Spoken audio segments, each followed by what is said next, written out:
Well, I had several short days, and 149 is shaping up to be a long one. So let's see how much of this voiceover I can do in one shot. Okay, so I've gone back yet again to the Save the Cat Strikes Back sort of outline. Blake Snyder asks a series of questions in a chapter about sort of shoring up your story to make sure it's really good, make sure it's, the stakes are high, blah, blah, blah. So I'm going back here to, I don't know why I'm doing this. Oh, yeah. I was thinking the idea of, that stuffed animal, because Lexi says, or a stuffed animal when she's 6 years old. And so somewhere, somewhere in my youth or childhood, somewhere I got the idea that if we start off when Lexi is older with her getting a stuffed animal, then that would be a very clever way of saying, yes, Holly has kept her promise and has been keeping in touch with her all of this time. And as I've often said, sometimes you get your best ideas, or at least fairly good ideas, when you're not writing, and that must be what happened, because I started off the day like this. Now I'm beginning to think I walked away from the computer because nothing's happening. So let's just take a look here. All right, now I am back. Yeah, okay, and I'm writing kind of some test dialogue. I've mentioned this before, and I don't know if you out there in YouTube land do the same thing where you you write your outline, but then you go, oh, I'll just write a little dialogue, and then you start writing way too much dialogue. But it doesn't look like I'm doing a whole lot there. Get some mention call from Rachel, so maybe we don't see it.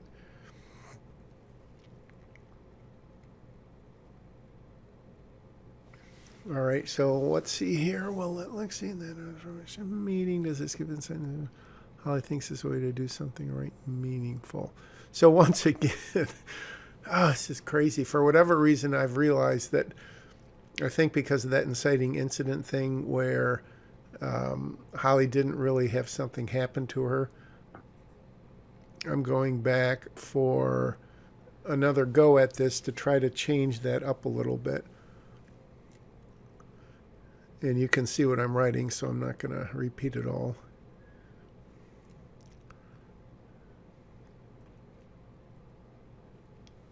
So, but as I said, the debate is Holly's. What will she gain by going through this versus what will she lose if she doesn't?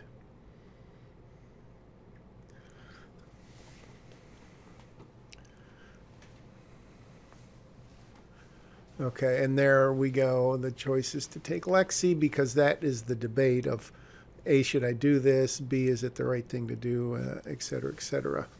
And then I'm re-questioning Lexi's reaction to this whole thing. I mean, think about it. You're 18 and suddenly you have the choice, the chance, the opportunity, the decision to make to meet a mom you basically have forgotten about because you haven't seen her since you were 6.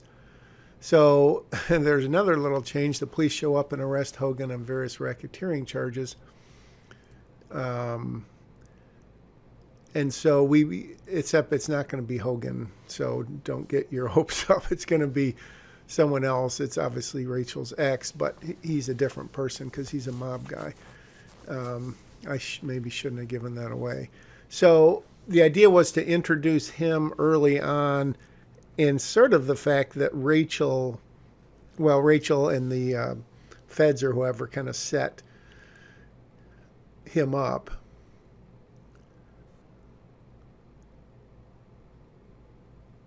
Standing over Holly. No, I don't know what that idea was, but don't fall in love with it. Race to find Holly before Rachel takes her out of the country. Are the kids still involved? So I'm so look at this. This is just crazy. I mean, At one point, I thought Hogan. Oh, I thought Rachel basically when Rachel disappears with Lexi, then it's Hogan, but Hogan is a different character now. Um, kind of say it doesn't really save Holly, but he's there for whatever reason, and then he and Holly strike out to go find the others.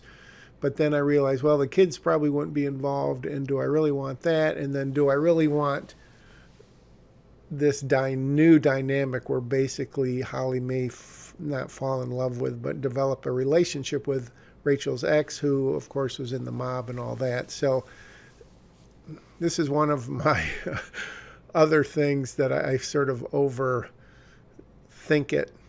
But you can read all of my ideas there that I was thinking of, and you're free to steal them, not. Because I've got documentation. This is better than a register copyright, isn't it? I think if you did this to your script, you wouldn't have to register it with the Writers Guild or with the U.S. trademark, and it only cost you all this time instead of 25 or 30 or 40 bucks. So certainly a good deal.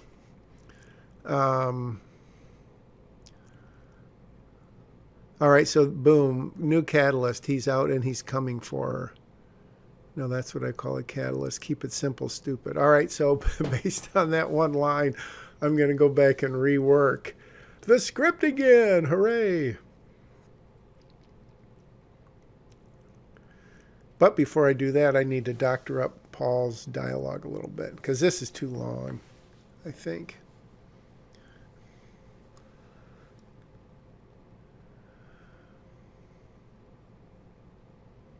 Let's see if I shorten it up or not.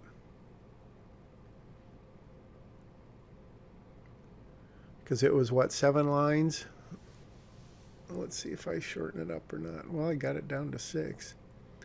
Well, maybe I'll do some work on that later, or maybe not. This one isn't over. So the whole idea is Paul said, hey, this turned out well, and Holly's going, wow, it didn't seem that good for me, and that's kind of the gist of that if you expect to be involved in this is probably one of the better, easier cases you're going to take on, and that is sort of in Holly's mind. So now I'm trying to figure out a way to completely lose this sand volleyball court idea. Well, not the court, but the whole idea that we get introduced to Jake and Luke here.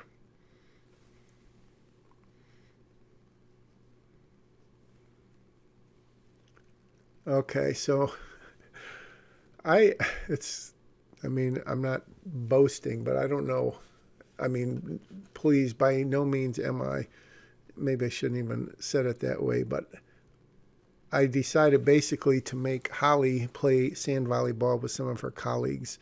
In fact, gosh, that reminds me that my Deputy U.S. Marshal contact has not replied to my email yet. I may have to check in with her.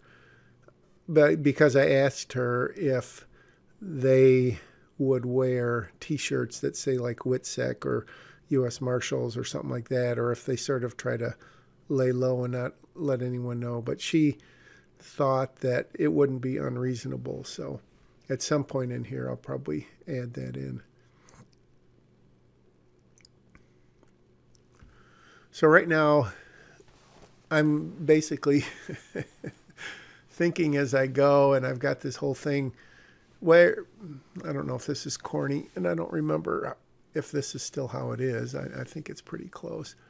That Holly is looking at a dating app, so that tells us, of course, she's not married. She's having trouble, getting a relationship, or at least maybe she's had a whole bunch of them. We don't really know. So a colleague comes over, and I say a female colleague, so I need to change that and probably give her a name. But obviously someone that she works with, and because of that, the colleague knows a little bit about Holly and vice versa. So now I'm just going to... Oh, I remember writing some of this and some of it I don't. It's just funny. Because I kind of know what works and what doesn't work post writing, obviously not while I'm writing always. So right now I'm just going to play with this scene and see what I can come up with.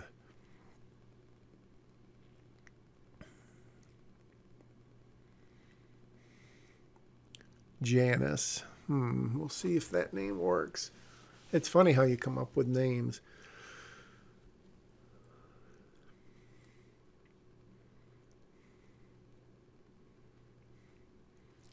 Yeah, not much to say here because I'm just virgin writing some lines just to see. I kind of know where I want this to go. I basically want to get across the fact that Holly is dating, not having much luck. Janice feels a little, not really sympathy, but, is kind of on her side, trying to help her. But what this really needs to get to, where the scene has to end, is with Holly hearing from Lexi, and then that's going to set up what happens next.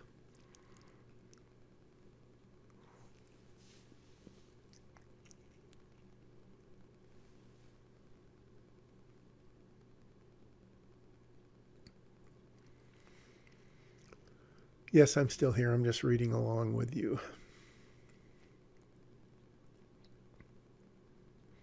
Yeah, this didn't really work.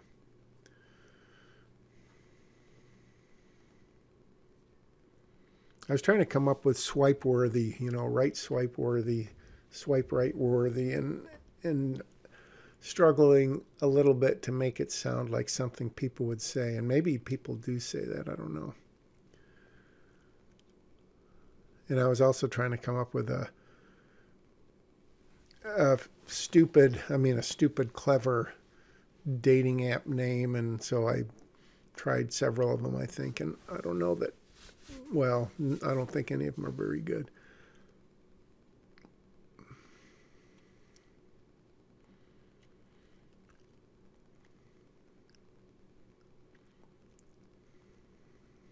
But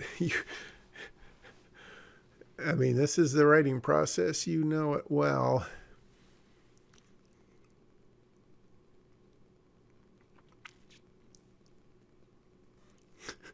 Desperate times. So I just literally dreaming up stuff out of the top of my head or pulling it out of somewhere else. In retrospect, so Holly, that's a whole different topic of humor. Holly's not a funny person by nature, and when people, you don't get laughs in movies when people tell jokes unless it's a documentary about a stand-up comedian. So obviously humor comes from the unexpected with a kernel of truth in it, as they say. And so, and of course, humor is very subjective. So what will really get a laugh? I remember in the first two features that I made out of scripts that I wrote or co-wrote, when I wrote them, I thought, especially some scenes were just hysterical and they were just going to get huge laughs. I just remember, in fact, I remember writing to a friend that I had just written a scene that was just going to bring down the house. It was just so hysterical. And so we filmed it. And it was a fine scene, but I don't know that anyone who watched the movie laughed out loud. And so what I discovered from that, and it sort of goes for drama too, I think, or mystery, intrigue, whatever. But for comedy, if you think something is funny, it's probably not. If you think it's really funny, it might be kind of funny. If you think it's hysterical, then maybe it'll be very funny. And of course, it's the delivery from the actors. It's how you cut it. It's how much reaction time. It's expressions on faces and stuff like that. But, when you're a stand-up comedian, it's all about timing and getting your exact words. I know Ricky Gervais talks about, even though it sounds very casual and off the cuff, he just goes over and over and over the words. And then, of course, timing. But then in movies, you've got a whole different thing because unless you are the actor, you're not delivering the lines. So it's the delivery, it's the editing, it's the reactions, and all that kind of stuff.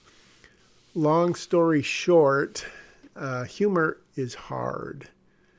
Humor is hard. And having said that, there's very few films without any humor in them, because humor, even in dark, scary, terrible times, humor can really be a release for the audience, which is a good thing, because then that could set them up for what's to come. So I just playing around here, the idea with this last part about the VC guy, very creepy, which could get a chuckle or two. It is to say that, it's not like she's not dating at all. She is dating. She's just not having good luck. All right. So now I'm getting to the part. Getting to the part where it's going to be, I believe it's going to be Lexi calling. Oh, wonder who that voicemail is from. Unknown caller. Take a guess. Write your guess in the comments below. Because then she gets a text from Lexi. So now I'm trying to come up with something where Janice doesn't know who Lexi is. I've got Janice spelled wrong. I want to change that name. And so Janice, Lexi's or Holly's colleague, doesn't know anything about Lexi and what, kind of the mentorship or the whatever you want to call it, big sister role that Holly has played in Lexi's life. And so I'm trying to make some sort of joke based on Janice's ignorance and the fact that Lexi got a bear. And so Janice is thinking, oh, maybe Lexi is Holly's new girlfriend or something like that. But obviously, I don't really want to go there. And I don't know that I want to make that joke or inference.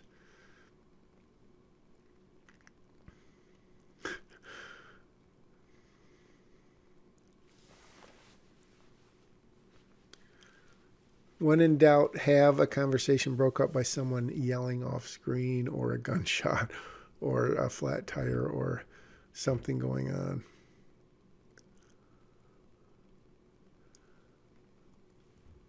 So that's, a little bit of filler dialogue just to kind of get me through there.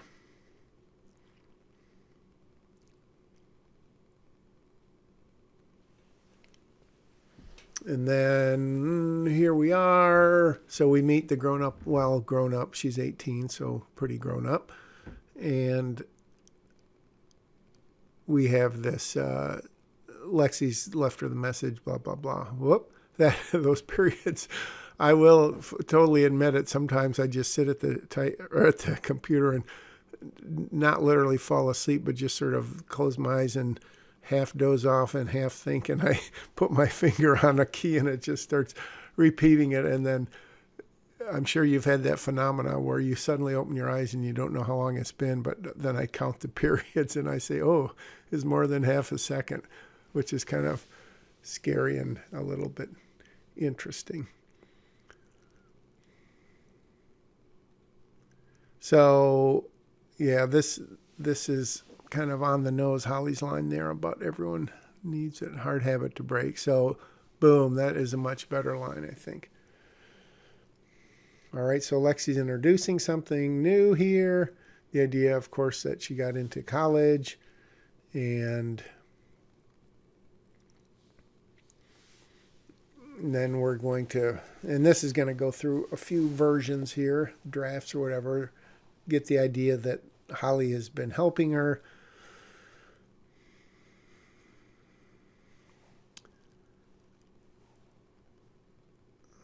So right now, this is the wisdom of 6 weeks or 5.5 weeks of having written other stuff. So right now, Lexi has, of course, lived with Abby and her parents for 12 years, and she hasn't told them yet. And the idea I'm trying to set up here is that Abby applied for the same school, or maybe didn't even get into, a university. Maybe she's going to community college. And so Lexi's afraid to tell her because she thinks she would be jealous or upset or something like that. And so this is by no means like affirmative action or preferential treatment necessarily. But what I wanted to convey here is that since Lexi has had this relatively unusual upbringing and she is a stable, together young woman, that maybe a college would be more apt to look at her application favorably with the experiences that she's had. So that's kind of what I'm trying to get across. However, I think that may evolve a little bit. I'll just leave it at that.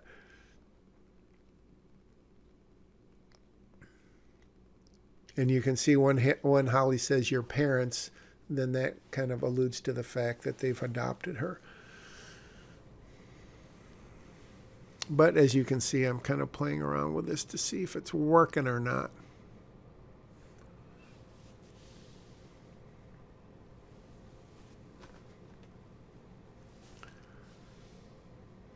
At the better, maybe at the letter would be better. Betty Butter, no, Betty Bobber bought a bit of better butter. I've mentioned before, but when you put like a dash dash, hyphen, whatever you want to call it, to indicate someone getting cut off, it's always interesting to play with what exact word that is. Obviously, you don't want to have it too soon,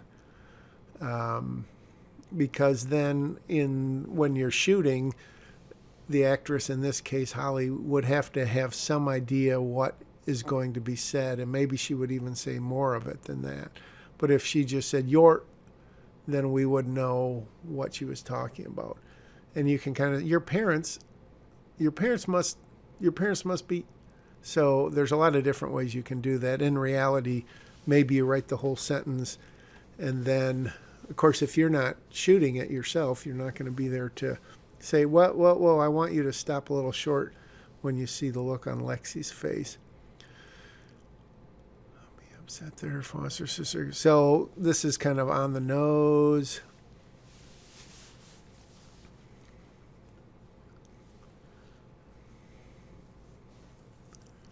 Yeah, so I'm playing with that, but that's going to take some wordsmithing or even something more dramatic.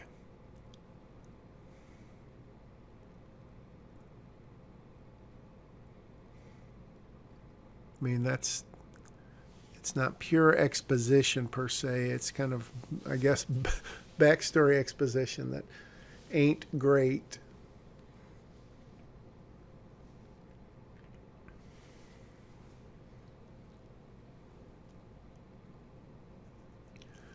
And I guess, what it does do is set up a dynamic between Lexi and Abby that may not be confrontational, but that it's not a bad thing to do. I just don't know exactly how to set it up, and B, in the long run, is it going to matter? Because certainly it would be unrealistic to think that if Abby finds out about this, she would be so upset with Lexi that later on, like, she would not care that she got kidnapped or not want to help her out or something like that. So you sort of have to pick your battles, but obviously conflict and drama are all good. So I have that preferential treatment. And that idea, I think I mentioned before, I had that idea, a short-lived idea, that Abby was also adopted, and I just sort of threw that out quickly.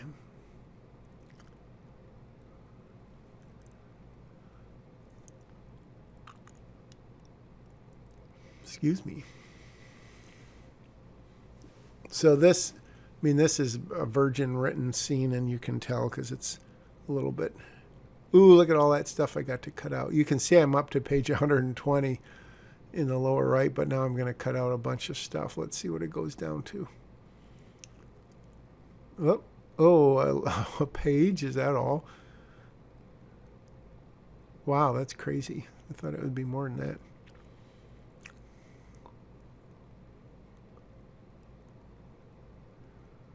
So they had that conversation while they're sitting around, and now, just to kind of give it a change of pace, um, we're going to go to a new location.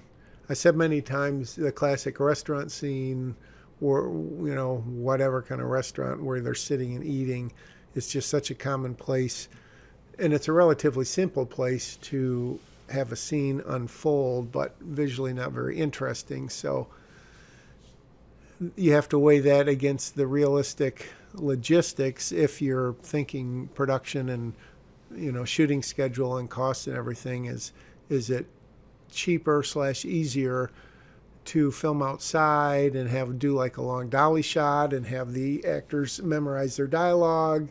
um, Certainly, and I don't know if I've mentioned this, but I heard Steven Spielberg say, or I don't know if I heard him say it or heard that he had said it, and this was many years ago. I heard this, that every time you make an edit, you cheat the audience.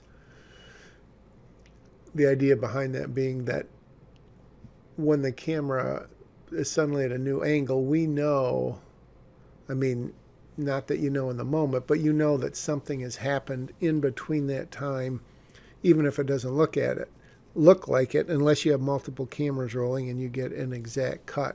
But if you have long scenes, not like a play, because you want stuff to happen, but when the camera just runs and you see the actors interacting with each other and whatever's happening, it's a more of a real feel. It's the real deal. So, I mean, when you're in a fight scene and you're cut to maximum impact, that's one thing. But if you're just having dialogue and you're just constantly cutting, which is typical because, you want to show close-ups and reaction shots and stuff like that. But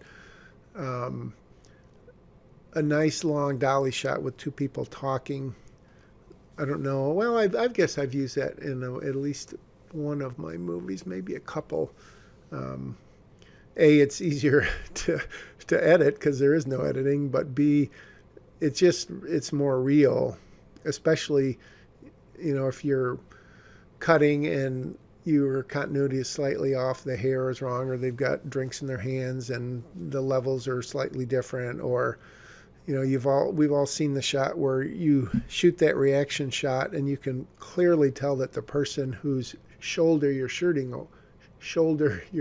over isn't talking, even though you hear him or her talking in the scene. You can clearly see the mouth isn't moving, and that's because that's just what happens sometimes when you film. Okay, so and another reason sometimes you cut to another scene is you can have a bunch of stuff happen while the camera isn't rolling, so to speak, and pick it up somewhere in the middle of the scene. So if they were sitting in that restaurant or wherever they were, cafe, and they were still talking and Holly had to tell her all this, how would you get all of that across without it being a super long scene? So if you can cut, and this is tricky, and I don't know how well I'm going to do this, but obviously Holly has told Lexi a whole bunch of stuff and unloaded all this stuff on her. And as I say, Lexi's processing it, Holly's waiting. And then, so the trick is to start the scene as far into it as possible and then have what the characters say make it apparent to the audience what they've said or what information has come out. And they're not going to hear it all. The audience isn't, because the audience wasn't there as they were having the conversation. So it's definitely tricky to do, but you really have to do it unless it's just going to be, yak, yak, yak, yak, yak. And this, again, is not 100% virgin writing, but it's, I don't know how you would characterize it. I guess you can be a virgin or you can't. It's not like you can be sort of one.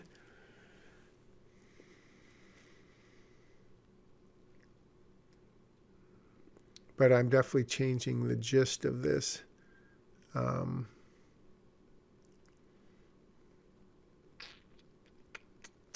Although,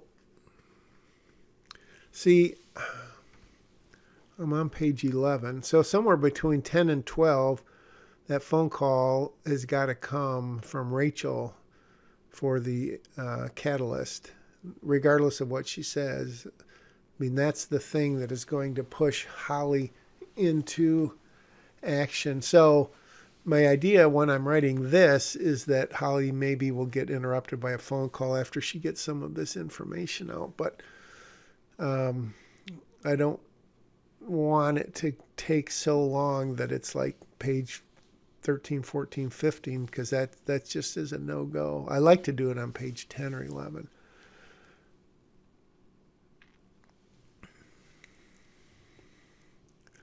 So as you see, I'm playing with the opening of the scene, which reflects or expands on what Holly has told Lexi about her father. Obviously, I mean, you can see, and I think, spoiler alert, it may come out later a little more exactly what happened back then. But you can tell from this that Holly has told Lexi that her dad was involved with organized crime, maybe part of a a mob family or whatever, and that her mom testified against him, put him in jail, blah blah blah. Holly evades the question a little bit. Lexi's wondering, she's not really wondering at this point, am I in danger? But she's a little bit sort of semi-freaked out about what's going on.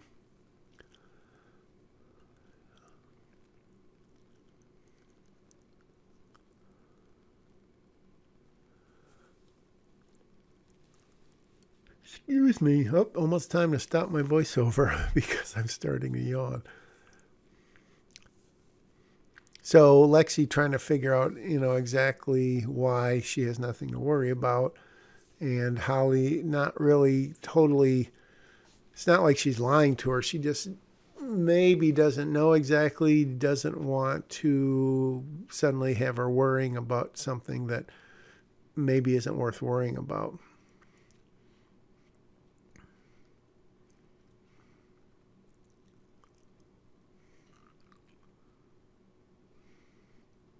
Then I was thinking about this, that just to confirm to the audience that Lexi is not in the program, which I think, well, I guess it wouldn't really be 100% apparent, but that her mom was or is. What's that? Security. Getting that witness security to differentiate it. I mean, it's the same thing, but people mislabel it witness protection. It's an interesting distinction, the difference between protection and security, if you think about it. So now I've got this, which is not new. Kind of the whole, why did it take the mom so long? I don't know that this is super necessary. But the point of this is, as it was before, that Rachel, at least as far as Holly's concerned, or Lexi is sort of wondering, did she do all this to get out of being his wife or my mom, basically. And so then I'm trying to explain all of this stuff about how Holly got involved, which again, I think I mentioned before, you don't always need to explain everything. People will either figure it out, they may guess, they may not care. Some things obviously you do, but as a writer, sometimes you think you really have to explain and you end up over-explaining. And P.S., Jack, you're almost on page 13. Oh, and look at that. The day's over. Just under 35 minutes. Big day. I made it all in one scoop. Thanks for hanging in there. Thanks for commenting and subscribing. See ya.